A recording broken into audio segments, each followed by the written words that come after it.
বৈষম্য বিরোধী ছাত্র আন্দোলনের কেন্দ্র আহ্বায়ক হাসনাত আব্দুল্লাহ বলেছেন, দেশে দখলদারিত্ব আগের মতো আছে, চাঁদাবাজও আগের মতো আছে, শুধু দখলদার ও চাঁদাবাজ পরিবর্তন হয়েছে। শনিবার দুপুরে উপজেলা পরিষদ হল রুমে বৈষম্য বিরোধী ছাত্র আন্দোলন আয়োজিত উপজেলার আলেম ওলামার সাথে মতবিনিময় সভা ও শীত বস্ত্র বিতরণ অনুষ্ঠানে তিনি কথা বলেন। এ সময় আলেম ওলামাদের উদ্দেশ্যে হাসনাত আব্দুল্লাহ বলেন, আপনারা মসজিদের খুতবায় দখলদার, দুর্নীতি ও চাঁদাবাজের বিরুদ্ধে কথা বলুন। এটি আপনাদের নৈতিক ও ধর্মীয় দায়িত্ব।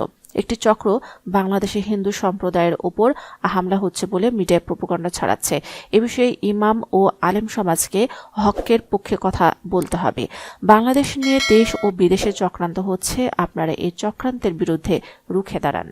বক্তব্যে হাসনাত আব্দুল্লাহ বলেন, কেউ কেউ সাম্প্রদায়িক উস্কানি দিয়ে সংঘাত লাগানোর চেষ্টা করছে। বাংলাদেশ সাম্প্রদায়িক সম্প্রীতির দেশ। এদেশে যারা সংখ্যালঘু রয়েছে তারা সবচেয়ে বেশি নিরাপদে রয়েছে এবং আমরাই তাদের সবচেয়ে বেশি নিরাপদে রাখতে পারব। যারা ধর্মীয় উস্কানি দিয়ে সংঘাত লাগানোর চেষ্টা করবে তাদেরকে শক্ত হাতে প্রতিহত করা হবে। মতবিনিময় সভায় সভাপতিত্ব করেন উপজেলা নির্বাহী অফিসার নিগার সুলতানা।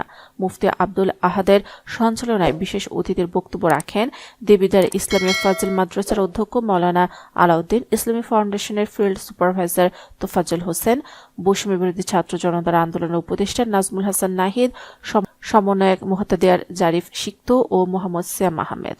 পরে উপজেলার 15টি ইউনিয়ন ও একটি পৌরসভা ছাত্র আন্দোলনের প্রতিনিধিদের সাথে বৈঠক করেন হাসনাত আব্দুল্লাহ।